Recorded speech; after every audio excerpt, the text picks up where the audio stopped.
sejak tahun 1993. Udah lama. Terus awal mula bergabungnya ke PRA itu gimana tuh, alasannya apa? Kalau alasannya memang saya kan suka berorganisasi ya waktu dari mudanya ya. Nah terus waktu itu punya anak 3 masih kecil-kecil, jadi saya non aktif. Begitu yang tahun 93 anak saya paling kecil lahir, itu udah bisa disambi-sambi karena saya juga bekerja ya, terus nah semenjak itu terus saya mulai aktif tapi dari bawah dulu. Cuma asalnya tadinya tuh saya jadi ketua komite sekolah dulu gitu, terus akhirnya saya ngelola sekolahan anak-anak Aisyah gitu.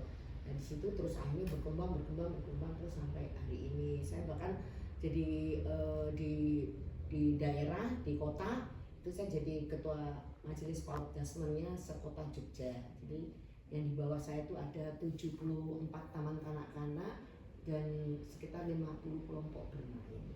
Itu berkembang lagi saya jadi ketua ini aja ya seperti itu ceritanya. Ini ada nggak Bu suka dukanya di menjadi pimpinan PRA Panembahan ini? Kalau suka dukanya itu lebih banyak sukanya, tapi kalau dukanya itu untuk merekrut ini kader-kader yang baru itu agak susah gitu ya, jadi harus pakai iming-iming gitu ya, iming-iming kumpul gitu, makan di mana, piknik gitu. Nah itu saya masuk ya, bikin kegiatan apa yang mereka suka gitu ya, terus baru bisa gitu. Kan tadi ada dukanya untuk rekrutmen ya Bu. Terus kalau untuk sukanya ya itu semakin banyak kegiatan semakin banyak temannya itu. Kita di situ juga sukanya juga karena kita beragama Islam ya. Beragama Islam itu kan harus banyak-banyak bersedekah. Disitulah saya bisa menyalurkan sedekah zakat gitu ya. Gak usah bingung harus kemana karena kan kami punya lansia duafa, punya anak yatim, anak asuh gitu ya. Sukanya saya sebagai umat Islam itu bisa menyalurkannya, nggak usah bingung kemana-mana ya, ke situlah. Terus orang mikir piro gitu, alhamdulillah sampai hari ini saya masih diberi kesehatan.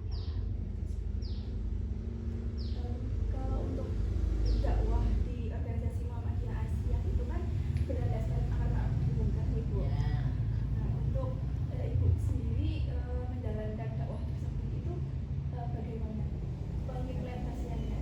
Jadi amanah ibukan itu berlomba-lomba kebaikan, jauhilah keburukan gitu. Nah di situ kalau keburukan itu dimanapun pasti ada gitu.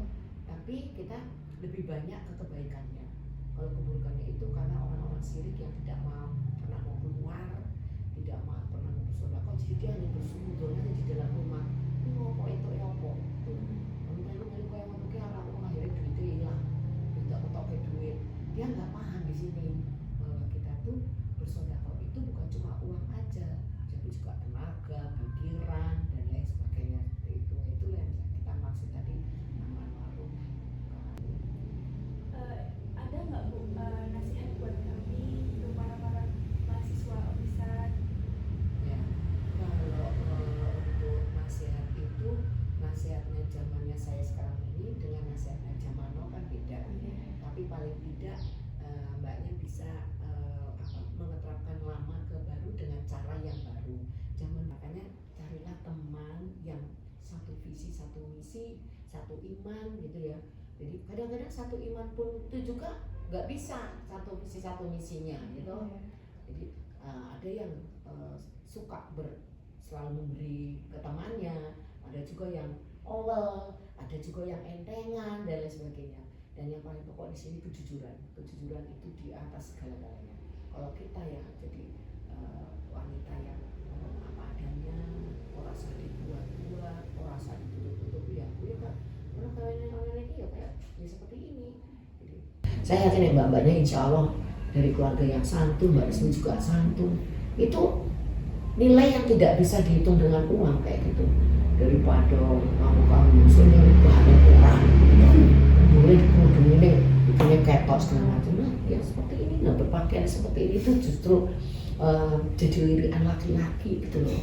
Insya Allah kalau udah di Indonesia kan muslim semua ya toh, jadi jangan sampai bermain-main dengan beda agama, itu akan menghancurkan semuanya seperti itu. Nah itu cerita seperti itu. Jadi kita harus mempunyai jati diri yang sebaik-baiknya, santun, tutur kata harus jujur dan satu lagi kalian harus mempunyai, besok ilmunya sudah dapatnya harus bisa mandiri, punya pendapatan sendiri, nggak main-main gitu ya. Suatu ketika kita dilecehkan oleh laki-laki yang tadinya kita lebih baik gitu dicintai daripada mencintai, dari kalimatnya ya.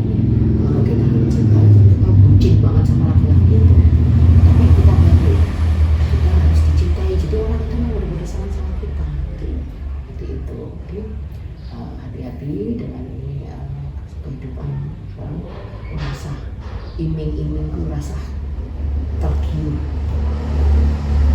Habis ini lulus ilmunya yang dipakai, nek dulu satu institut untuk tidak dewi itu pengen pribat, pengen apa bisa.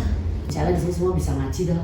Nah, yaitu kita modalnya itu, modalnya iman, Islam. Gitu. Insya Allah kalau iman Islam nggak ada, alhamdulillah amin. Itu nasihat. Jadi kita jadi cukup Ibu, terima kasih sudah mau berbagi cerita sama kita dan juga memberi nasihat bagi kami. Terima kasih juga telah meluangkan waktunya untuk kami wawancarai. Maaf jika selama wawancara ini kami ada salah kata. Mungkin cukup ini.